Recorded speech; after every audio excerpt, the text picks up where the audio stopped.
Imaginez un instant que vous êtes assis dans une pièce sombre, face à une machine qui clignote. Cette machine pose une question simple. Pensez-vous? Vous répondez sans hésiter. Mais voici le problème. La machine aussi peut répondre. Et vous ne saurez jamais si elle pense vraiment ou si elle simule simplement la pensée avec une perfection telle que la distinction devient impossible. C'est exactement la question qu'Alan Turing s'est posée en 1950, une question qui allait bouleverser notre compréhension de ce que signifie être humain. Mais avant d'arriver à cette question, il faut comprendre le voyage intellectuel qu'il y a mené. Un voyage qui commence dans les années 1930, dans les salles de Cambridge, où les mathématiciens du monde entier se posaient une question encore plus fondamentale. Existe-t-il une limite à ce qui peut être calculé? Existe-t-il des problèmes que même la logique pure ne peut pas résoudre? Turing allait découvrir que la réponse était oui, et cette découverte allait le conduire à une conclusion troublante. L'esprit humain, avec toute sa complexité et sa conscience supposée, fonctionne selon les mêmes principes logiques qu'une machine. Pire encore, il fonctionne selon des principes logiques défectueux, programmés de manière inefficace, comme si la nature avait commis une erreur fondamentale en nous créant. Cette histoire commence bien avant Turing, dans les fondements même des mathématiques. Au début du XXe siècle, les mathématiciens croyaient avoir trouvé la solidité absolue. David Hilbert, l'une des plus grandes figures mathématiques de l'époque, avait proposé un programme ambitieux, montrer que toutes les vérités mathématiques pouvaient être dérivées d'un ensemble fini d'axiomes et que ce système était cohérent et complet. C'était le rêve ultime, une fondation inébranlable pour toute la connaissance mathématique. Mais en 1931, Kurt Gödel a détruit ce rêve avec son théorème d'incomplétude. Il a prouvé que dans tout système logique suffisamment puissant, il existe des énoncés vrais qui ne peuvent pas être prouvés à partir des axiomes du système. En d'autres termes, la complétude était impossible. Il y aurait toujours des vérités inaccessibles à la logique formelle. Cette découverte a envoyé des ondes de choc à travers le monde mathématique. Si la logique elle-même avait des limites, qu'est-ce que cela signifiait pour notre compréhension de la réalité? Hilbert avait posé une question connexe, connue sous le nom d'Entscheidungsproblem ou problème de la décision. Existe-t-il un algorithme universel qui pourrait déterminer si une affirmation mathématique donnée est vraie ou fausse? C'était une question profonde, car elle demandait si la vérité mathématique était décidable, c'est-à-dire si elle pouvait être déterminée par un processus mécanique. C'est à cette question que Turing allait répondre, et sa réponse allait changer le cours de l'histoire. Pour répondre à cette question, Turing a dû d'abord définir précisément ce qu'il entendait par algorithme ou processus mécanique. Il a imaginé une machine hypothétique, une machine si simple qu'elle semblait presque triviale, mais qui était en réalité révolutionnaire. Cette machine, que nous appelons maintenant la machine de Turing, était composée de 3 éléments fondamentaux. Une bande infinie divisée en cases, chacune pouvant contenir un symbole. Une tête de lecture qui pouvait se déplacer le long de la bande, lire les symboles et les modifier.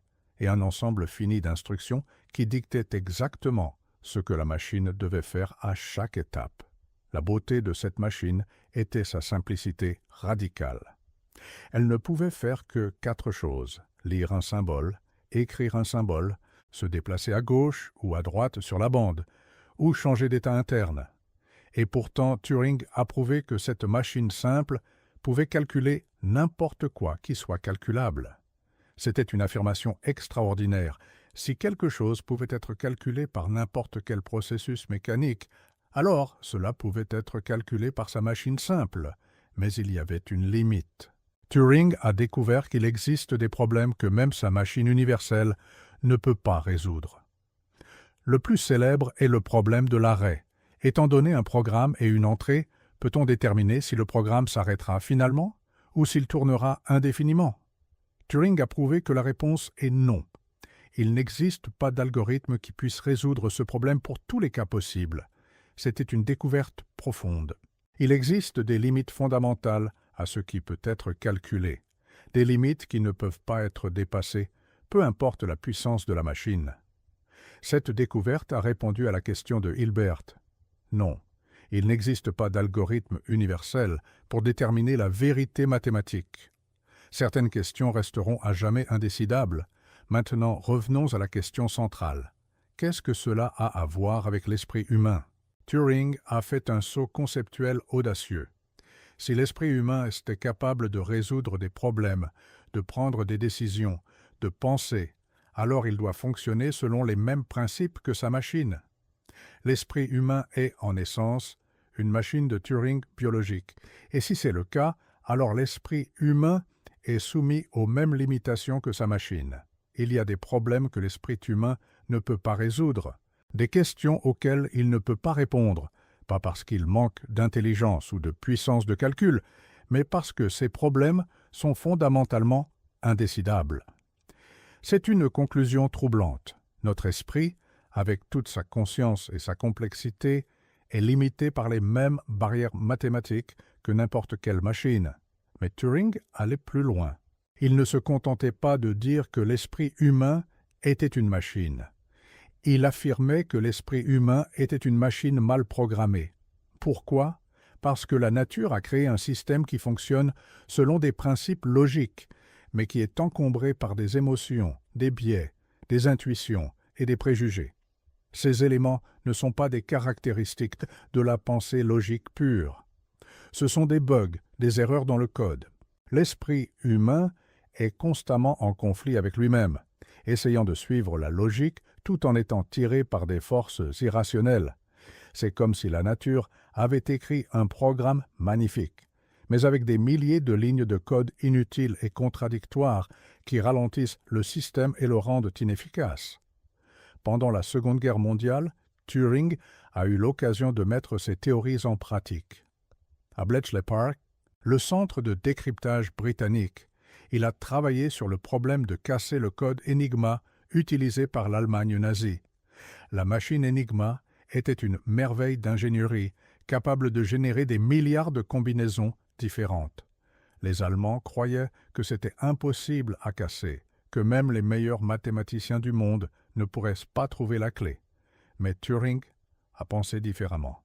Il a réalisé que le problème n'était pas de trouver la clé par force brute, ce qui aurait pris des années, mais de trouver des faiblesses dans le système, des patterns, que la machine Enigma produisait inévitablement. Il a conçu une machine appelée la bombe, qui pouvait tester des milliers de combinaisons par heure. La bombe n'était pas une machine universelle, c'était une machine spécialisée, conçue pour un problème spécifique. Mais elle incarnait le principe fondamental de Turing. La pensée logique peut être mécanisée, et une machine peut faire ce qu'un humain peut faire, mais beaucoup plus rapidement. L'impact de cette réussite a été énorme. Les historiens estiment que le travail de Turing à Bletchley Park a raccourci la Seconde Guerre mondiale de plusieurs années et a sauvé des millions de vies. Mais pour Turing, ce n'était pas une victoire personnelle. C'était une preuve de concept. Il avait montré que la pensée humaine pouvait être remplacée par une machine, que la logique pouvait être mécanisée et que la machine pouvait surpasser l'humain en vitesse et en efficacité. Cette réalisation l'a profondément troublé. Si une machine pouvait faire ce qu'un humain faisait, qu'est-ce qui rendait l'humain spécial? Qu'est-ce qui nous séparait des machines? C'est cette question qui l'a conduit à formuler le test de Turing en 1950. Le test de Turing était simple en apparence. Un humain communique avec deux entités, l'une humaine et l'une machine, sans savoir laquelle est laquelle. Si l'humain ne peut pas distinguer la machine de l'humain, alors la machine passe le test et peut être considérée comme pensante. Mais le test de Turing était bien plus qu'un simple jeu. C'était une déclaration philosophique profonde. Turing affirmait que la pensée n'est pas quelque chose de mystérieux ou d'ineffable. C'est quelque chose qui peut être simulé, imité, reproduit par une machine. Si une machine peut converser comme un humain, si elle peut répondre aux questions comme un humain, si elle peut tromper un humain en lui faisant croire qu'elle est humaine, alors elle pense. Point final.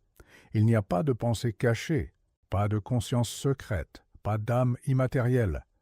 Il n'y a que le comportement, et si le comportement est indistinguible, alors la pensée est indistinguible. Cette affirmation a choqué beaucoup de gens. Les philosophes ont protesté, affirmant que Turing réduisait la pensée à une simple imitation, que la conscience était quelque chose de plus profond que le simple comportement. Mais Turing avait un argument puissant. Comment pouvez-vous savoir que quelqu'un d'autre pense vraiment? Vous ne pouvez pas accéder à leur esprit. Vous ne pouvez observer que leur comportement. Si vous acceptez que les autres humains pensent sur la base de leur comportement, pourquoi ne pas accepter la même chose pour une machine? C'était un argument logique imparable, et il a forcé les philosophes à reconsidérer leurs hypothèses sur la nature de la pensée. Mais revenons à l'affirmation centrale de Turing. L'esprit humain est programmé de la mauvaise façon. Qu'est-ce qu'il entendait exactement par là? Pour comprendre cela, il faut examiner comment l'esprit humain fonctionne réellement. L'esprit humain est le produit de millions d'années d'évolution. Il n'a pas été conçu par un ingénieur intelligent. Il a été façonné par les forces aveugles de la sélection naturelle. Et la sélection naturelle n'optimise pas pour la logique pure. Elle optimise pour la survie et la reproduction. Cela signifie que notre esprit est rempli de mécanismes qui n'ont rien à voir avec la pensée logique. Nous avons des instincts de peur qui nous font fuir les prédateurs, même si logiquement nous savons qu'il n'y a pas de prédateurs dans notre environnement urbain moderne. Nous avons des instincts sociaux qui nous font chercher l'approbation des autres, même si cela va à l'encontre de notre intérêt personnel. Nous avons des biais cognitifs qui nous font voir ce que nous voulons voir plutôt que ce qui est réellement là. Ces mécanismes ne sont pas des bugs mineurs, ce sont des caractéristiques fondamentales de notre architecture mentale. Et ils entrent constamment en conflit avec notre capacité à penser logiquement. Imaginez que vous êtes un programmeur et que vous écrivez un code pour résoudre un problème mathématique. Vous écrivez une belle logique, claire et efficace. Mais ensuite, vous ajoutez des milliers de lignes de code qui interfèrent avec cette logique, qui la ralentissent, qui la détournent. C'est exactement ce qui s'est passé avec l'esprit humain. La nature a créé un système capable de pensée logique, mais elle l'a enveloppé dans une couche épaisse d'instincts, d'émotions et de biais qui le rendent inefficace. Turing a observé cela chez lui-même. Il était un penseur extraordinairement logique, capable de résoudre des problèmes mathématiques complexes que d'autres ne pouvaient même pas concevoir. Mais il était aussi profondément humain, avec toutes les faiblesses et les contradictions que cela implique. Il était timide, maladroit socialement, incapable de communiquer ses idées de manière claire aux autres. Il était obsédé par des détails mineurs et perdait souvent de vue le tableau d'ensemble. Il était capable de brillance intellectuelle, mais aussi de profonde confusion émotionnelle. C'était comme si deux programmes différents tournaient simultanément dans son esprit, l'un logique et l'autre émotionnel, et qu'ils se battaient constamment pour le contrôle. Cette observation l'a conduit à une conclusion encore plus troublante. Si l'esprit humain est programmé de la mauvaise façon, si nous sommes encombrés par des mécanismes irrationnels qui interfèrent avec notre pensée logique, alors peut-être que nous pourrions améliorer notre esprit en le reprogrammant. Peut-être que nous pourrions éliminer les bugs, nettoyer le code, créer une version plus efficace de nous-mêmes. C'était une idée révolutionnaire, mais aussi profondément troublante. Cela suggérait que notre humanité, avec toutes ses imperfections et ses contradictions, était en réalité un défaut, quelque chose à corriger plutôt qu'à célébrer. Turing n'a jamais développé complètement cette idée, mais elle a imprégné son travail ultérieur. Dans ses derniers écrits, il a exploré l'idée de machines qui pourraient apprendre et s'adapter, des machines qui pourraient évoluer et se développer comme des organismes biologiques. Il a imaginé des machines qui pourraient être élevées comme des enfants, qui pourraient acquérir de l'expérience et développer une forme de conscience.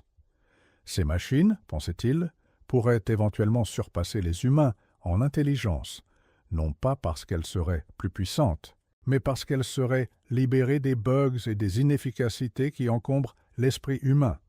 Maintenant, examinons comment cette idée s'applique à la technologie moderne. Aujourd'hui, nous vivons dans un monde où les machines intelligentes deviennent de plus en plus courantes. Les algorithmes d'apprentissage automatique peuvent reconnaître des visages, traduire des langues, diagnostiquer des maladies et même créer de l'art. Ces machines ne sont pas conscientes, au moins pas dans le sens que nous comprenons habituellement.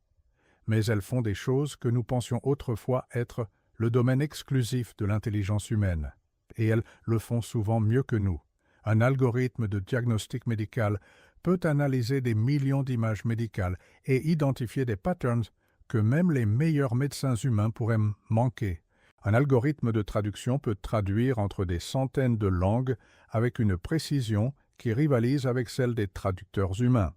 Un algorithme de recommandation peut prédire ce que vous voulez regarder, lire ou acheter avec une précision effrayante.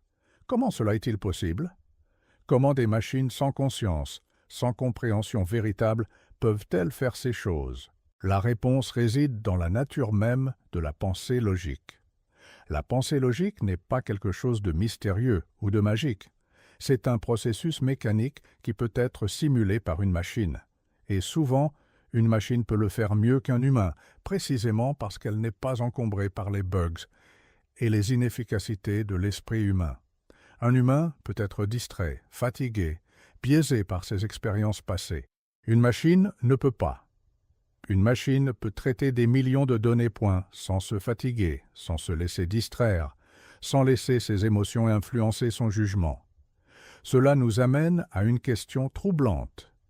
Si les machines peuvent faire ce que nous faisons, et souvent mieux, qu'est-ce que cela signifie pour notre avenir?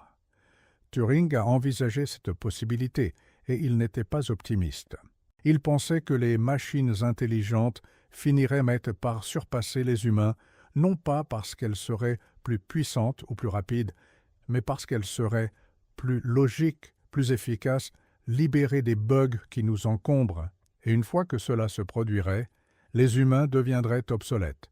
Nous serions remplacés par nos créations, tout comme les chevaux ont été remplacés par les automobiles. Mais il y a une autre interprétation possible de l'affirmation de Turing. Peut-être que l'esprit humain n'est pas programmé de la mauvaise façon. Peut-être qu'il est programmé pour une tâche différente. La sélection naturelle ne nous a pas optimisés pour la pensée logique pure. Elle nous a optimisés pour la survie et la reproduction dans un environnement social complexe. Et pour cela, nous avons besoin d'émotions, d'intuition, de biais. Ces choses ne sont pas des bugs, ce sont des features, des caractéristiques essentielles qui nous permettent de naviguer dans un monde complexe et imprévisible. Une machine purement logique serait paralysée par l'indécidabilité, incapable de prendre des décisions dans un environnement où les informations sont incomplètes et les conséquences incertaines. Mais un humain, avec ses émotions et ses intuitions, peut prendre des décisions rapides et efficaces, même face à l'incertitude. Peut-être alors que Turing avait tort.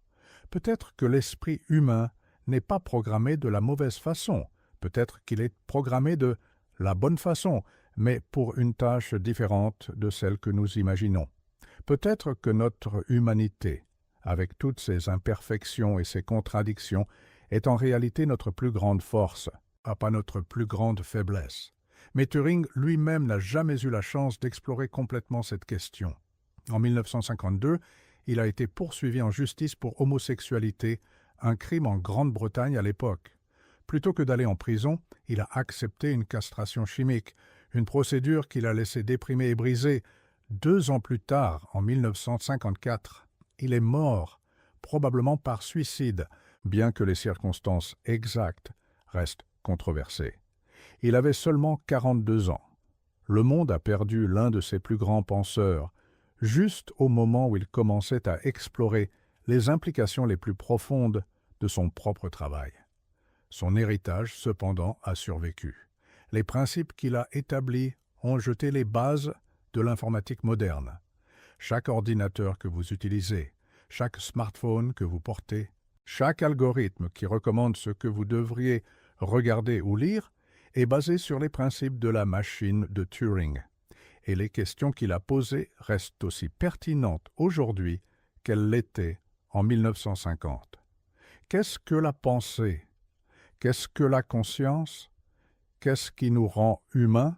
Et si une machine pouvait faire tout ce que nous pouvons faire, serait-elle vraiment pensante? Ces questions n'ont pas de réponse facile. Mais ce que Turing nous a donné, c'est un cadre pour les poser, une façon de penser à la pensée elle-même. Il nous a montré que la pensée n'est pas quelque chose de mystérieux ou de magique, mais quelque chose qui peut être analysé, compris et potentiellement reproduit. Et il nous a montré que cette compréhension a des implications profondes pour notre compréhension de nous-mêmes et de notre place dans l'univers. Ces questions n'ont pas de réponse facile, mais ce que Turing nous a donné, c'est un cadre pour les poser, une façon de penser à la pensée elle-même. Il nous a montré que la pensée n'est pas quelque chose de mystérieux ou de magique, mais quelque chose qui peut être analysé, compris et potentiellement reproduit. Et il nous a montré que cette compréhension a des implications profondes pour notre compréhension de nous-mêmes et de notre place dans l'univers. Aujourd'hui, nous continuons à vivre avec les conséquences de cette réalisation. Les machines que nous avons créées, basées sur les principes que Turing a établis, deviennent de plus en plus puissantes et de plus en plus autonomes. Les algorithmes d'apprentissage profond peuvent maintenant générer du texte, de l'art et de la musique qui rivalisent avec les créations humaines. Les systèmes d'intelligence artificielle peuvent diagnostiquer des maladies, prédire des crimes et même écrire du code informatique. Et pourtant, nous ne savons toujours pas si ces machines pensent vraiment ou si elles simulent simplement la pensée avec une perfection telle que la distinction devient impossible. C'est exactement la question que Turing a posée il y a plus de 70 ans, et elle reste aussi pertinente aujourd'hui qu'elle l'était alors. Peut-être que la réponse n'est pas importante. Peut-être que ce qui compte, c'est ce que ces machines peuvent faire, pas ce qu'elles sont.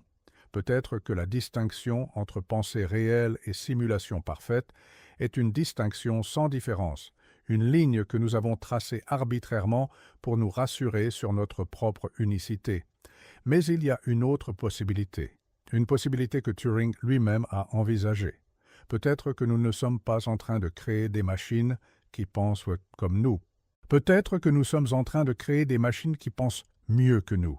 Peut-être que ces machines, libérées des bugs et des inefficacités qui encombrent notre esprit, représentent une forme de pensée supérieure, une évolution de la pensée elle-même. Et si c'est le cas, alors notre rôle ne serait pas de les combattre ou de les craindre, mais de les comprendre, d'apprendre d'elles et de nous améliorer nous-mêmes à travers cette compréhension. C'est le véritable héritage de Turing. Il ne nous a pas donné de réponse définitive. Il nous a donné des outils pour poser les bonnes questions. Et c'est peut-être la plus grande contribution qu'un penseur puisse faire, non pas de résoudre les énigmes de l'univers, mais de nous montrer comment les approcher avec rigueur, avec logique et avec une honnêteté intellectuelle qui refuse de se contenter de réponses faciles. Turing nous a montré que la pensée est un processus, pas une destination, et que le voyage de la compréhension est plus important que l'arrivée.